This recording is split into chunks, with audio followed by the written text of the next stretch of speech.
time that America refused to give the Negro any land. Through an act of Congress, our government was giving away millions of acres of land in the West and the Midwest, which meant that it was willing to undergird its white peasants from Europe with an economic floor. But not only did they give the land, they built land-grant colleges with government money to teach them how to farm. Not only that, they provided county agents to further their expertise in farming. Not only that, they provided low interest rates in order that they could mechanize their farms. Not only that, today many of these people are receiving millions of dollars in federal subsidies not to farm, and they are the very people telling the black man that he ought to lift himself by his own bootstraps.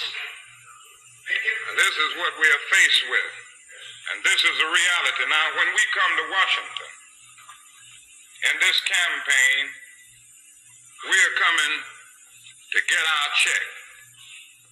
American Proclamation of Abraham Lincoln, but gave the slaves no land or nothing in reality, and as a matter of fact, to get started on. At the same time, America was giving away millions of acres of land in the West and the Midwest, which meant that there was a willingness to give the white peasants from Europe an economic base.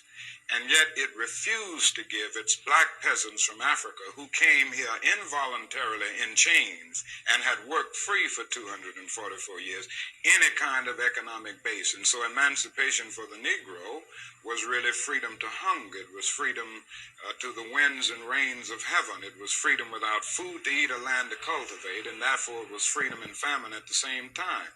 And when white Americans tell the Negro to lift himself by his own bootstraps, they don't look over the legacy of slavery and segregation. I believe we ought to do all we can and seek to lift ourselves by our own bootstraps. But it's a cruel jest to say to a bootless man that he ought to lift himself by his own bootstraps. And many Negroes, by the thousands and millions, have been left bootless as a result of all of these years of oppression and as a result of a society that deliberately made his color a stigma and something worthless and degrading. See, that's the version of Martin Luther King they never talk about. And this is one of his last speeches, I think, before, well, we know what happened. But nevertheless, Martin Luther King was starting to reevaluate a lot of different things. Keep in mind, he also talked about he felt that he led his people into a burning building. He was really starting to evaluate a whole bunch of different things. And keep in mind, Martin Luther King was talking about reparation, you know, something that's still been going on. It's funny how you actually have people that sit up here that look like us and have the audacity to say that America owes us nothing. And then you have people that don't look like us saying that America doesn't owe us anything. Bullshit. And it's funny how they tell us to pull our boots up by the straps. But here's the thing. How we gonna pull our boots up when you won't even give us the damn boots? And if you do give us some boots, they are already unwearable. The flaps are coming out.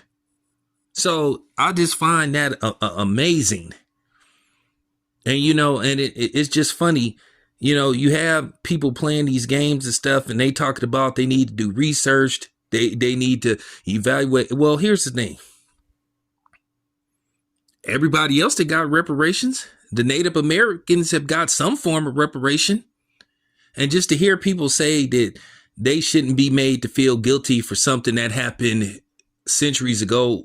Well, if you would have paid up, then we wouldn't be having this argument right now. You owe us and you need to pay. And that's just basically the bottom line. You know, it's just no other way you can put it. And then here's the thing. Even when we attempted to distance ourselves and, you know, search for self-reliance from Black Wall Street to Rosewood. And by the way, look for my series of videos talking about more than just incidents that happened with Rosewood and and Black Wall Street. There were many of those incidents. But like I said, you got people trying to pass laws, trying to basically keep us from learning our history and telling us we need to move on from it. But then a certain group of people, they still get to talk about what happened to them. And you know who I'm talking about.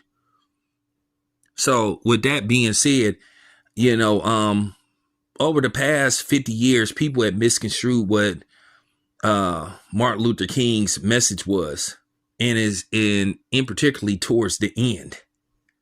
They love to play this part about I have a dream where we all can get along and all this stuff and be together. Well, how's that turned out for black people? Like I keep saying, integration was the worst thing that ever happened to us. I believed in separate but equal. And as you can see, even he said it really costs the government nothing to integrate. They benefited from integration more than we ever did.